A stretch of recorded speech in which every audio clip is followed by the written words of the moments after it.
Back again, guys. What's good? As always, M.V.K here, back again. I said that 2 times already. Yeah. How's everybody doing? So, we're here to dish out another Patreon request from my patrons on Patreon. Link in the description below if you want to join and become an Uber Pack member. Once again, these are from my beta level members. So beta level, as always, you are allowed to ask for request for videos. Doesn't matter what it is. It could be a reaction, whatever, and I will do it for you. So thanks everybody for your continuing your patronage and so forth. I appreciate it very much. This one comes from, I want to make sure because I forgot. This one comes from the Yin and Yang Lad,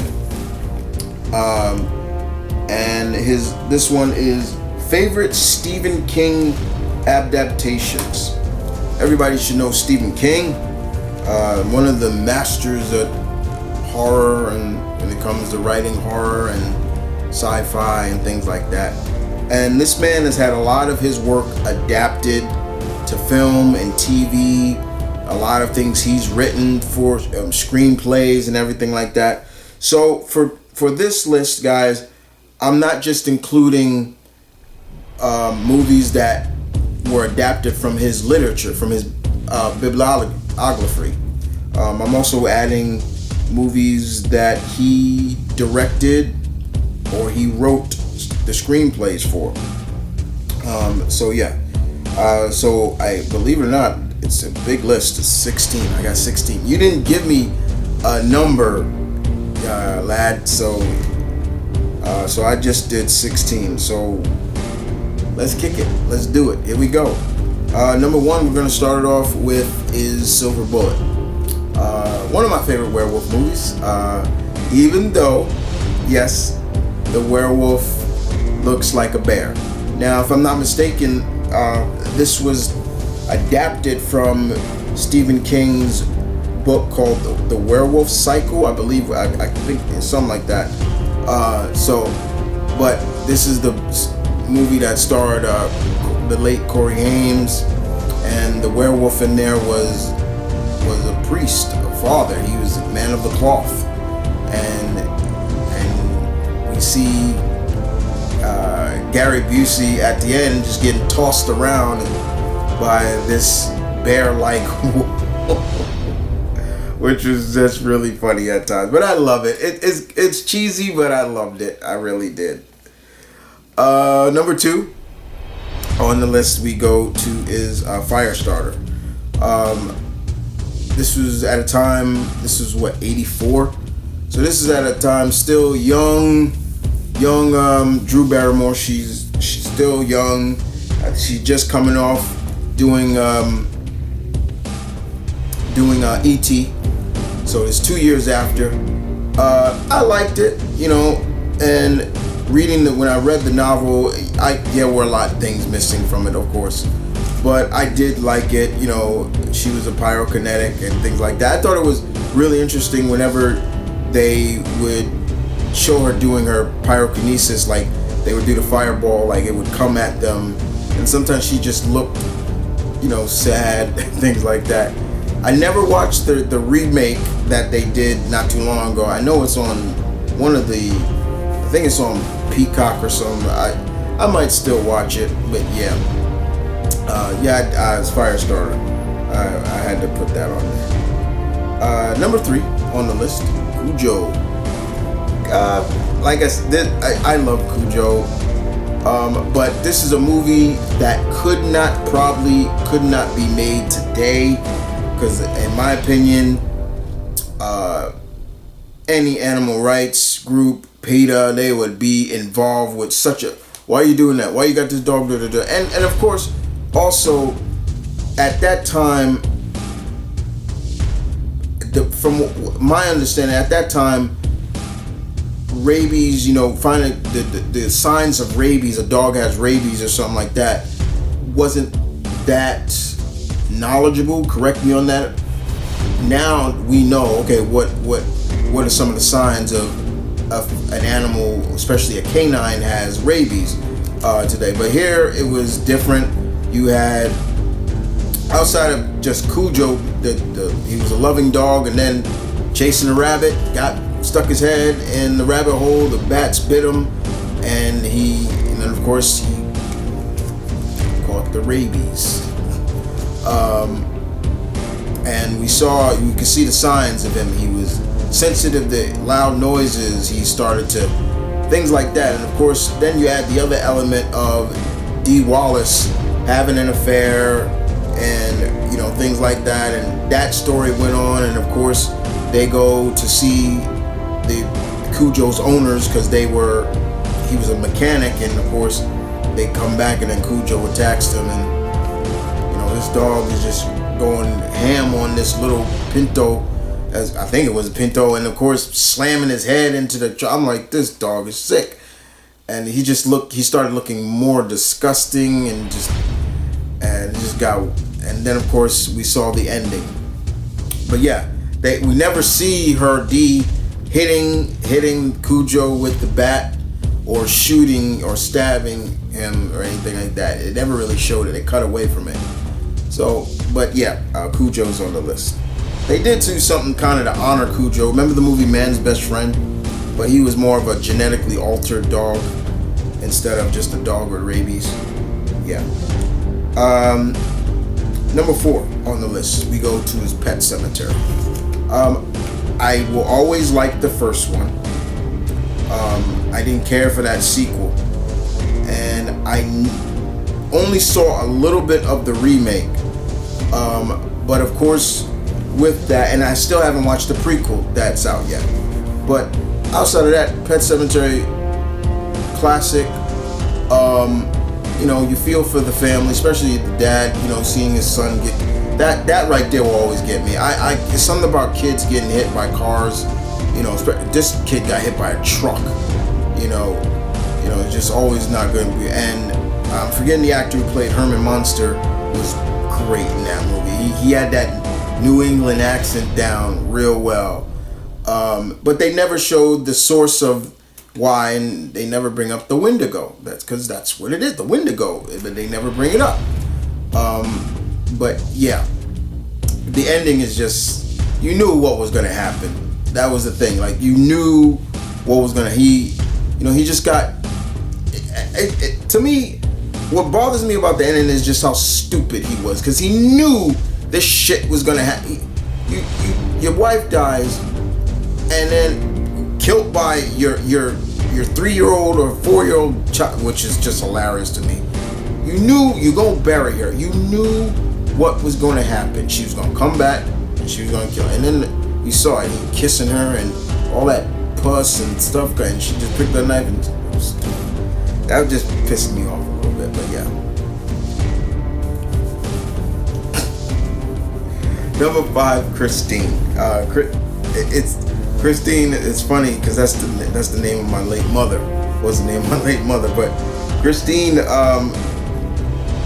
The movie about the sentient car, and this car comes to life and is just like it's cool with its owner, and we see that the car is changing him and everything like that. You had Baywatch alumni star Adrian Paul in the movie. Christine is just a very, very interesting film because I don't think they really go into detail in the movie about like how this car is able to do that. I know they're doing a remake of it too, and I don't know why really, but yeah, I do like Christine. I mean, when it comes on, if I see it on, like, I'll watch it, but yeah, I will watch it. Same thing with the next one. The next movie, Carrie. Sybil Shepherd. Sissy Spacek. Yeah, Sissy Spacek. And rest in peace to the mom who was Carrie's mom. She recently passed away. But yeah, let's talk about Carrie. another one who had powers. She had telekinetic powers. Somebody called the X-Men. But no, I like the movie, but I also don't like it because of just the sheer bulliness. I don't like seeing people get bullied, and I don't like that. I mean, she was getting bullied for no particular reason. I mean, I remember when she was having her period. Like, these girls are laughing about it because she don't know why she's bleeding, but yeah, it's happening, and her mother ain't tell her, and every time her mother would just smack her around and pray with me, you got the devil, and I'm like, that over religious, upbringing is something I'm not big on. Like, yes, you could be religious and think, but when you saturate it like that, I don't like that. And we saw that in this movie, and but we started to see a lot of some of them turn around. I mean, you had a lot of future stars in this movie too. I mean, John Travolta was in this. I was like, wow. I remember when I first saw it, I was like, oh, John Travolta's in this. And when they dropped that pig's blood and all that on her, when she flipped, only Cece could pull that look off with the eyes. Like, she just, I'm like, okay, yeah, no, I could not see anybody else. That's why when they did I liked the TV series they did. I wasn't a big fan of Carrie 2, Rage, and they did the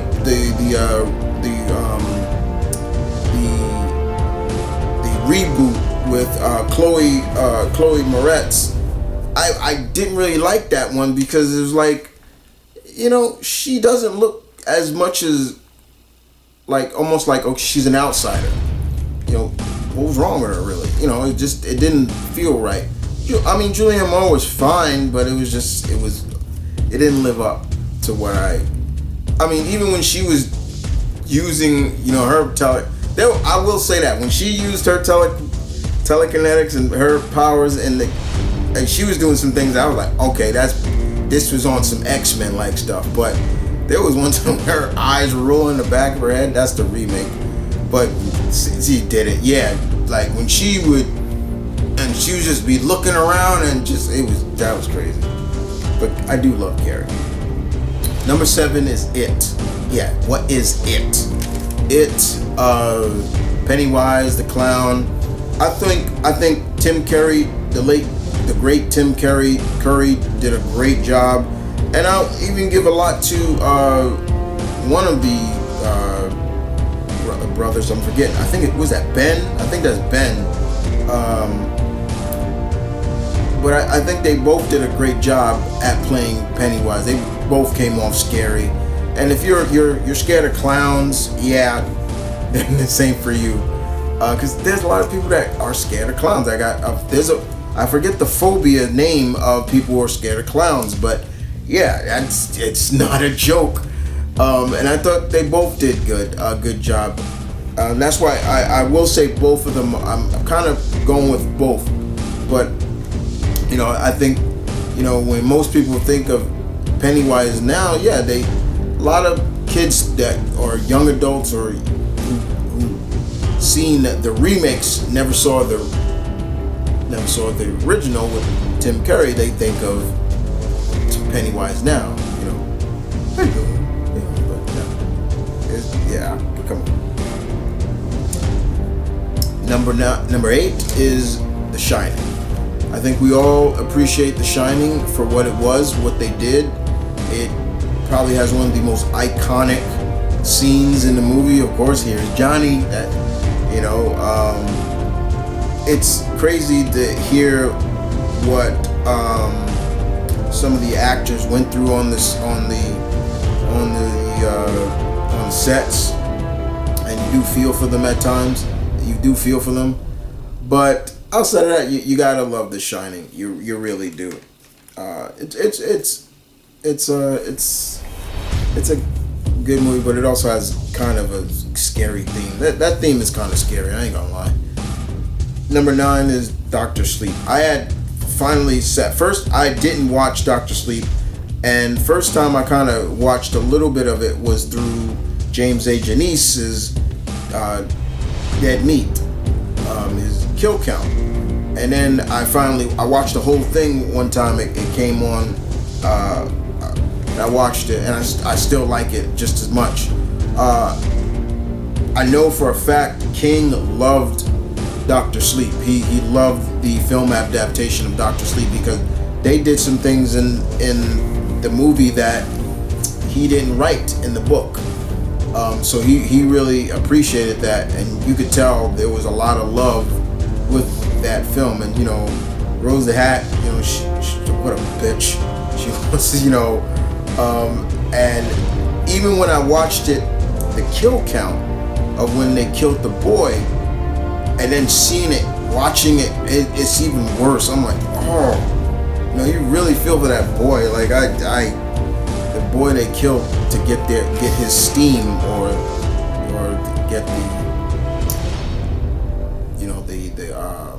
the shine, as it's called. Ewan McGregor was great in there and some of the things that he was going through, you felt for it. And nobody can ever tell me that creepy scene with that dead baby. But Dr. Sleep was great. Number 10 is Misery. Kathleen Turner. Kathleen Turner. Why did I say that? Why did I say that? Why did I say that? Why did I say that? Why did I say that? Kathy Bates. I said Kathleen Turner. Wrong actress. Kathy Bates. James Caan. Rest in peace, James Caan. Talk about a film about obsession taken to the extreme. Talk about a film. It's really about a psycho fan. And it really makes you really appreciate, sometimes not appreciate, but just think about yourself and be like, I never want to be like that. And I'm glad I'm not like that with a lot of writers, whether it's comic books or novels that I love. I could never be like that. I would never want to be like that. Oh, they get stuck here and I keep them here by breaking their legs and stuff. Like the shit that she was doing to Paul or James Caan's character was sick, and I'm just like, breaking the legs. She kept breaking his legs, like it was just sick, and she was so good at it though. But I'm not. It was still scary though. It's just damn scary. But yeah, Misery definitely is definitely up there. Number 11 is Thinner. I never read the book until after I saw the film, and the film played it a little differently than the book. Of course, it was about a obese lawyer. He loved to eat, and of course, at one point in time, he was a lawyer for a mob boss, and he got this mob boss off. But of course, his wife was very concerned about him overeating, and believe it or not, she tried to wheel him off by giving him in the car while they were driving. You should know what I'm talking about. He ended up hitting an elderly Romanian woman, and she wasn't elderly, but hitting a Romanian, hit her. He gets acquitted.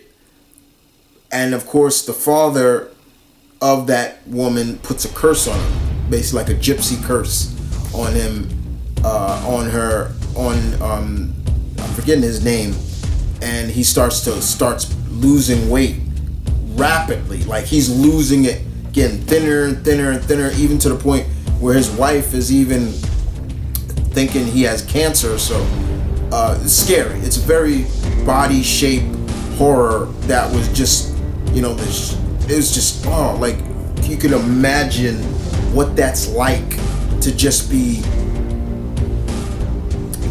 going through that at the time. It like, can you imagine just you're kind of obese, and then over time you're just rapidly losing weight, and that's not healthy, and that's what it was killing him so badly. It's good. It was fine.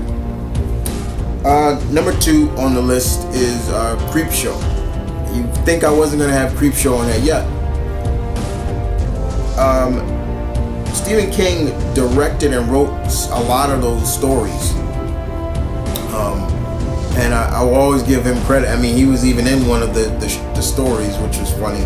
But yeah, I love Creepshow. It's one of my favorite anthology horror films. I love it. Especially with the rich family. And I got my cake. Where's my cake? That was pretty funny. I like Creepshow too, but I don't think Stephen King had anything to do with that one. But the first one he did, indeed. Same thing about Cat Eyes. This is number 13, Cat Eyes. I've only seen Cat Eyes twice, and it is another anthology film about a cat. It's through Cat's eyes. It's true. This was adapted from a couple of King's short stories that he wrote as well. But I only seen it twice. I haven't seen it in a long time. So I would really need to watch it again. But I remember liking it very much. Indeed. Number 14 is probably a screenplay he wrote. He didn't direct, but he wrote it. And it's an original horror story that he wrote and it doesn't get enough. I don't think it gets enough love. And it's Sleepwalkers. Sleepwalkers is a story that King, he wrote the screenplay, he wrote it, and it got filmed. It's early 90s, and it's about 2 surviving cat-like, vampire-like beings that they need to suck the life force out of virgins. That's how they stay alive. And but it gets really weird at times as well, because it's a mother and son, and there's some incest in here, which, if you ain't for that, you're not. There was a part in here, she was having sexual intercourse with her son, which is things like that. But outside of that, it was a fun movie. They didn't like cats. Cats could see what they truly look like. Cats can see through everything, even their magic, because they could make themselves invisible, go invisible, things like that. But cats can still see it. And there was one cat in particular named Clovis that kind of played like the major. He was like the major hero in it.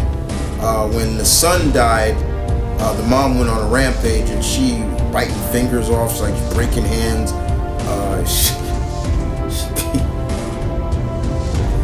She went crazy. It was crazy. But yeah, Sleepwalkers doesn't get enough credit, but I enjoyed it. Number 15 is probably, I saved this one low because it's one of the saddest Stephen King movies that was adapted from his work, and that's The Green Mile. The Green Mile is just sad film.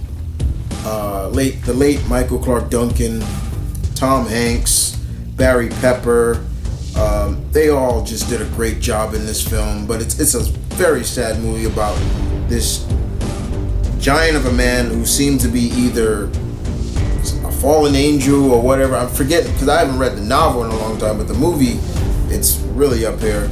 And he's accused of killing these kids, of course.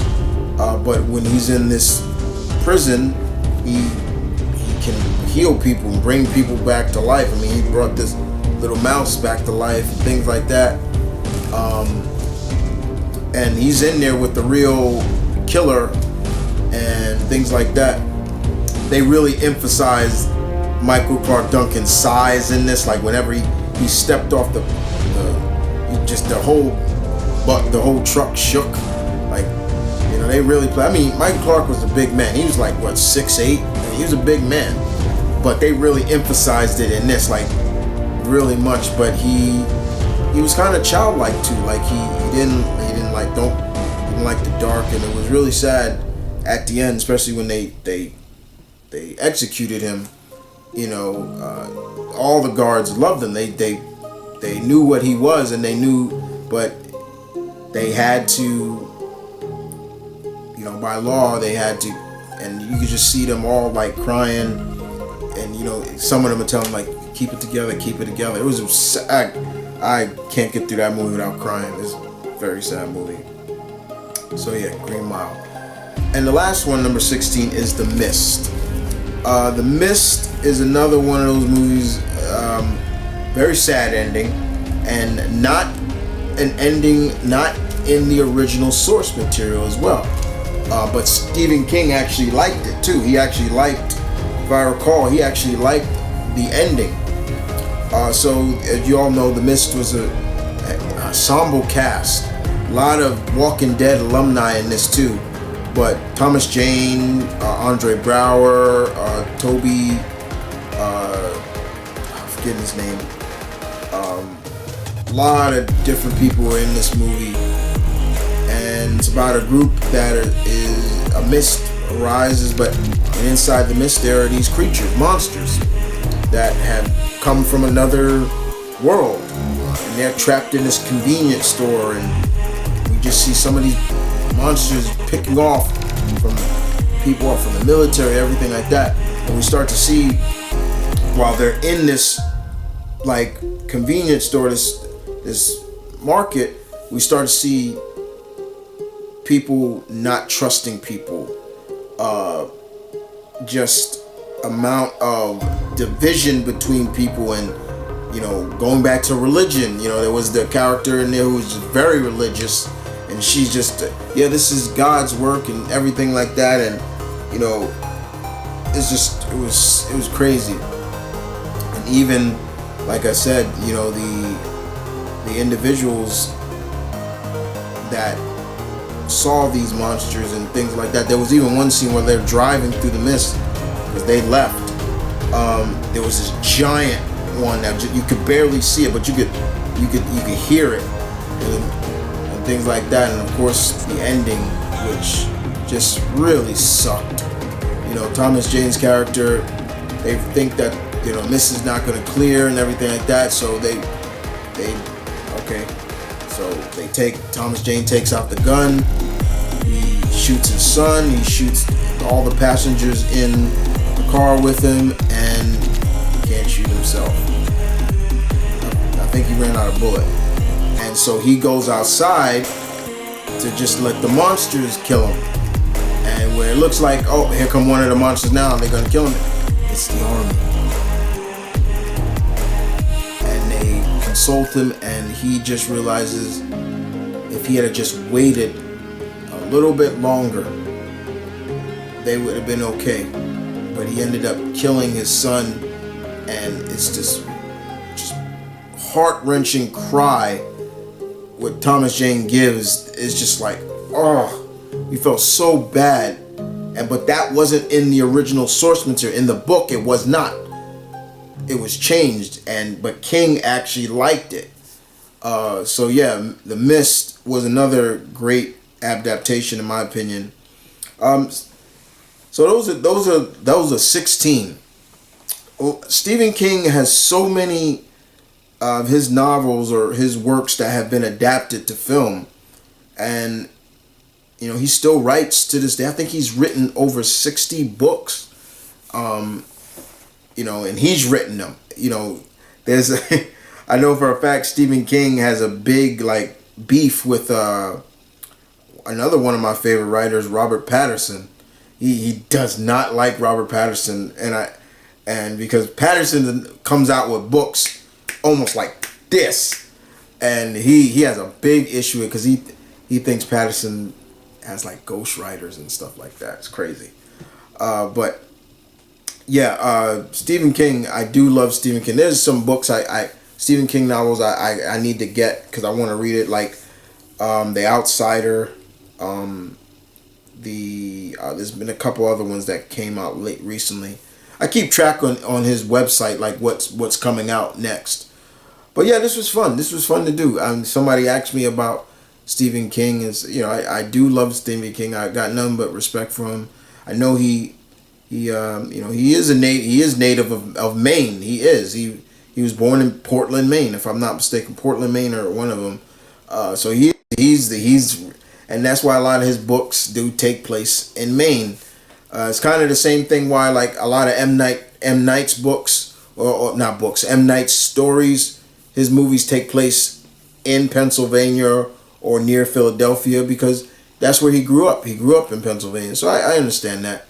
If it was me, I'd probably put a lot of my works in New York because I grew up in New York. So yeah, that's it, guys. I want to thank the Yin and Yang lad for the request. I appreciate it. That was your last kind of horror based. I really wasn't. I don't even think this was really supposed to be horror. I think you just wanted to know some of my favorite adaptations for Stephen King. So there you go. But other than that, guys, you guys take care, and I will see you guys next time. Deuces.